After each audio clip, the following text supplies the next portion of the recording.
348 प्राचीन मूर्तियां, 73 बेशकीमती पेंटिंग्स और 100 से ज्यादा हथियार। ये कोई म्यूजियम नहीं, जयपुर के थाने में रखा बेशकीमती सामान है।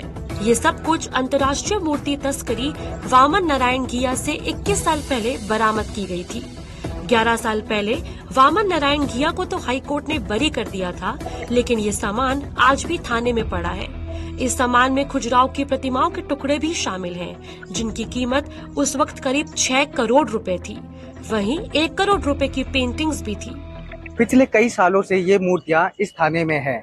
मूर्तियां बोल तो नहीं सकती, पर हम उनकी आवाज सुन सकते हैं कि हमको कब यहाँ से निकाला जाएगा। राजस्थान विधानसभा के बजट सेशन के दौरान एक बार फिर इस बेशकीमती सामान का मुद्दा उठा, जिसके बाद पुलिस प्रशासन और पुरातत्व विभाग दोनों एक्टिव हो गए। अभी वर्तमान में करीब ये 2003 से लेकर अभी 20 साल से लगातार यही थाने में है। हाई कोर्ट के ऑर्डर से, माननीय उच्च न्यायालय के ऑर्डर से इनको पुरातत्व विभाग को सुपुर्द करने के आदेश हैं। उसमें प्रक्रिया वो अंतिम स्तर पर है। अभी कुछ ही दिनों में पूर्ण संभावना है कि उनके द्वारा इनको प्राप्त कर लिया जाए। बता दें, इधर पुरातत्व विभाग ने भी जल्दी ही इन मूर्तियों की जांच शुरू कर कस्टडी में लेने की तैयारी शुरू कर दी है, जिसके बाद इन मूर्तियों को आमजन के लिए म्यूजियम में रखा जा सकता है। दैनिक भास्कर के लिए जयपुर से निखिल सिंह की रिपोर्ट। हाँ तो दोस्तों, जैसा कि आप वीडियो में देख चुके हो कि जो जयपुर के विद्याधर नगर थाने में दोस्तों करोड़ों रुपए की मूर्तियां रखी हुई हैं, और भी दोस्तों मूर्तियों के साथ साथ वहां पर बहुत खजाना है। और दोस्तों इस टॉपिक को लेकर हम आगे अगर बात करें तो हम जानेंगे कि ये जो मूर्तियां और अन्य सामान है वो किस तरह से यहाँ पर विजयनगर थाने में आया था और कहाँ पर से पुलिस वालों को ये सामान प्राप्त हुआ था। ठीक है, तो दोस्तों वीडियो में बने रहिए, वीडियो को आप लास्ट तक अवश्य देखना, बहुत सारी इसमें जानकारी आपको देखने को मिलेगी। तो आइए दोस्तों वीडियो में आगे बढ़ते हैं। दोस्तों अगर आप वीडियो में नए हैं तो वीडियो को लाइक करें, हमारे चैनल को दोस्तों आप सब्सक्राइब अवश्य करें। दोस्तों विद्याधर नगर जयपुर, जो विद्याधर नगर जयपुर में है, तो जयपुर के विद्याधर नगर थाने में रखी मूर्तियां और अन्य सामान। दोस्तों आपको जो तस्वीर में दिखाई दे रही है यहाँ पर दोस्तों ये मूर्तियां हैं, और भी दोस्तों प्राचीन काल के जो अन्य सामान है वो यहाँ पर रखी हुई हैं। ठीक है, और दोस्तों बहुत कीमती सामान है ये। दोस्तों जून 2023 में पुलिस ने मारा था छापा। जयपुर के आमेर रोड पर वामन नारायण घिया का बड़ा हेलीकॉप्टर पैलेस था। किसका दोस्तों? वामन नारायण घिया। दोस्तों वामन नारायण घिया कौन था, इसके बारे में भी हम डिटेल से वर्णन करेंगे। तो फिलहाल दोस्तों हम देखते हैं कि ये छापा जब मारा गया था तब यहाँ से क्या क्या प्राप्त हुआ था। ठीक है, जयपुर के आमेर रोड पर वामन नारायण घिया का बड़ा हेलीकॉप्टर पैलेस था। वह बिजनेस के लिए ज़्यादातर विदेश में रहता था। बिजनेस के सिलसिले में ज़्यादातर दोस्तों वामन नारायण विदेश में रहता था। जयपुर के बड़े होटलों में मीटिंग किया करता था। जून 2003 को सुबह 24 से अधिक हथियारबंद पुलिसकर्मियों ने जयपुर की एवरेस्ट कॉलोनी में स्थित घिया के 3 मंजिला आलीशान घर पर छापा मारा था। ठीक है, कब दोस्तों? जून 2003 को। दीवार फांदकर घर में घुसे पुलिसकर्मियों ने हथियारबंद गार्ड को काबू में किया था और दरवाजा खोलने के लिए आवाज लगाई, लेकिन कोई आवाज नहीं आई। ठीक है, दरवाजा खोलने के लिए दोस्तों आवाज लगाई, लेकिन कोई आवाज नहीं आई थी। इस दौरान तीसरे मंजिल की खिड़कियों से धुआं निकलता देखकर पुलिस टीम मेन गेट तोड़कर अंदर घुस गई थी। इस दौरान तीसरी मंजिल पर मास्टर बेडरूम में घिया फर्श पर कुछ डॉक्यूमेंट्स जलाते मिला था। कौन दोस्तों? जो वामन नारायण घिया था वो दोस्तों कुछ इम्पोर्टेंट जो डॉक्यूमेंट्स थे उनको जला दिया था। अब ये अभी तक ये क्लियर नहीं हुआ कि वो डॉक्यूमेंट्स क्या थे। ठीक है, और किससे संबंधित थे। घंटों तलाशी के दौरान एक कमरे में गुप्त अलमारियों का एक सेट मिला था। ठीक है, क्या दोस्तों? घंटों तक दोस्तों सर्चिंग की गई वहां पर, तब जाकर दोस्तों एक अलमारियों का एक सेट मिला था गुप्त कमरे में। ठीक है, यहाँ प्राचीन प्रतिमाओं की फोटोज मिली थी। इसमें देवी देवताओं, शिव पार्वती और गणेश की सुंदर पत्थर की आकृति, कई भुजाओं वाली नृत्य करने वाली देवियां, जैन तीर्थकर और चोल काश्यप सहित सहित आभूषणों से सजी प्रतिमाएं प्राप्त हुई थी।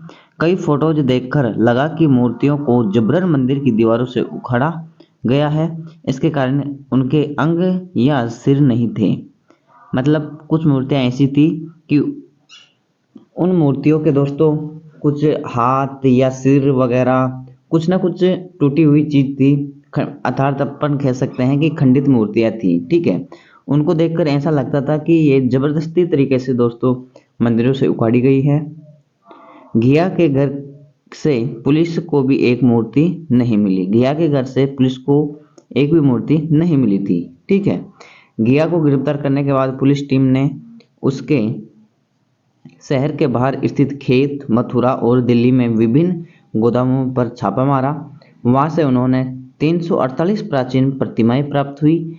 कुछ तलवारें, कुछ कटार, ढाले, संगमरमर के पैनल, पत्थर के खंभे सहित पेंटिंग मिली थी। ठीक है, वहां से दोस्तों जब गया के अपने जो खेत, मथुरा और दिल्ली में विभिन्न गोदाम थे, वहां पर पुलिस के द्वारा छापा मारा गया और वहां से दोस्तों पुलिस वालों को 348 तो प्राचीन प्रतिमाएं प्राप्त हुई, कुछ तलवारें प्राप्त हुई, कटारे, ढाले, संगमरमर के पैनल प्राप्त हुए। ठीक है, और साथ ही साथ दोस्तों पत्थर के खंभे सहित पेंटिंग भी प्राप्त हुई थी। ठीक है, आगे बढ़ते हैं दोस्तों। थाने में रखी कुछ मूर्तियां इतनी बड़ी हैं कि इन्हें 5 से 6 लोग मिलकर उठा सकते हैं।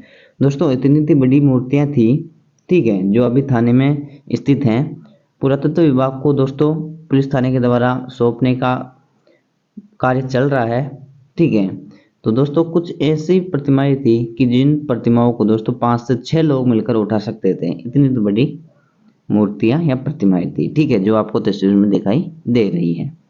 आगे बढ़ते हैं दोस्तों। पुरातत्व विभाग को दिया संरक्षण का आदेश। घिया को कोर्ट ने उम्र कैद की सजा सुनाई थी। क्या दोस्तों, घिया था उसको दोस्तों उम्र कैद की सजा सुनाई दी गई थी। विद्याधर नगर में जब्त प्राचीन मूर्तियों को लेने के लिए कई धार्मिक लोगों ने कोर्ट में अर्जी लगाई थी। अंतर्राष्ट्रीय मूर्ति तस्कर गैंग ने पूछताछ में देश के सांस्कृतिक ऐतिहासिक धरोहर में 900 स्थान पर चोरी करना बताया था। पुलिस चोरी के बताए गए स्थानों को चिन्हित नहीं कर पाई और कौन सी जगह से कोई प्रतिमा चुराई गई है, इस आधार पर अर्जी लगाने वालों को मूर्तियों देने से मना कर दिया था। जांच कराने पर पता चला कि ये प्रतिमाएं 1300 से 1400 साल पुरानी हैं। साल 2014 में हाईकोर्ट ने वामन नारायण घिया की सजा रद्द कर दी थी। कोर्ट ने जब्त प्रतिमाओं को पुरातत्व विभाग को सौंपकर इनका संरक्षण करने का आदेश दिया था। ठीक है, आगे बढ़ते हैं दोस्तों। मूर्तियों को मंदिर से उखाड़ा गया है, इसलिए ये प्रतिमाएं, मूर्तियां क्षतिग्रस्त स्थिति में प्राप्त हुई हैं।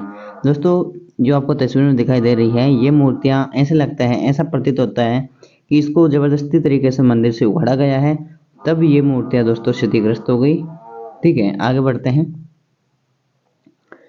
करोड़ों की मिली धरोहर। इस मामले में विद्याधर नगर थाने की पत्रावली ने 49 जब्तियां बनाई थी। जब्तियों में 348 प्रतिमाएं, 73 पेंटिंग, 100 हथियार और 353 अन्य वस्तुएं शामिल थी। विद्याधर नगर थाने में जब्त चीजों की संख्या करीब 900 है। ठीक है, 900 के आसपास दोस्तों इसमें जब्त चीज हैं। इसमें मूर्तियां, तलवार, कटार, स्तंभ, शिलालेख और अष्टधातु के कुछ जो वस्तुएं वगैरह, कपड़े, पेंटिंग, फोटोग्राफ, पत्रावली व डायरिया शामिल हैं। साल 2003 में घिया को गिरफ्तार करने के दौरान उसके घर से भारतीय व दक्षिण पूर्वी एशियाई कला के 4 कैटलॉग मिले थे। इसमें भारत की हजारों प्राचीन वस्तुओं की सूची थी। घिया ने लगभग 700 प्राचीन वस्तुओं को चिन्हित किया था। इसमें खजुराहो की प्रतिमाओं के टुकड़े भी शामिल हैं। इनकी कीमत तब करीब 6 करोड़ रुपए थी। वहीं 1 करोड़ रुपए की पेंटिंग भी शामिल थी। दोस्तों 6 करोड़ रुपए की तो इसमें इनकी कीमत थी, 1 करोड़ की पेंटिंग थी। ठीक है दोस्तों, आज भी विद्याधर नगर थाना इलाके में रखी कुछ प्रतिमाएं इतनी वजनी हैं जिसे उठाने के लिए करीब 5 से 6 लोगों की आवश्यकता पड़ती है। इसकी कीमत का अनुमान लगाना मुश्किल है। ठीक है, कितनी ये प्रतिमाएं आपको जो तस्वीर में दिखाई दे रही है ये बहुत महंगी होती हैं दोस्तों और प्राचीन प्रतिमाएं हैं। ठीक है, अलग अलग तरह के पत्थरों से ये मूर्तियां बनाई गई हैं। तो दोस्तों आज का सेशन हमारा यहीं समाप्त होता है। दोस्तों अगर आपको वीडियो पसंद आए तो वीडियो को लाइक करें, हमारे चैनल को दोस्तों आप सब्सक्राइब अवश्य करें। दोस्तों ऐसे ही नए नए इंटरेस्टिंग वीडियो देखने के लिए जुड़े रहिए आप हमारे यूट्यूब चैनल के साथ। दोस्तों जल्द ही नए टॉपिक पर नए अंदाज में वीडियो लाएंगे, तब तक जय हिंद, जय भारत।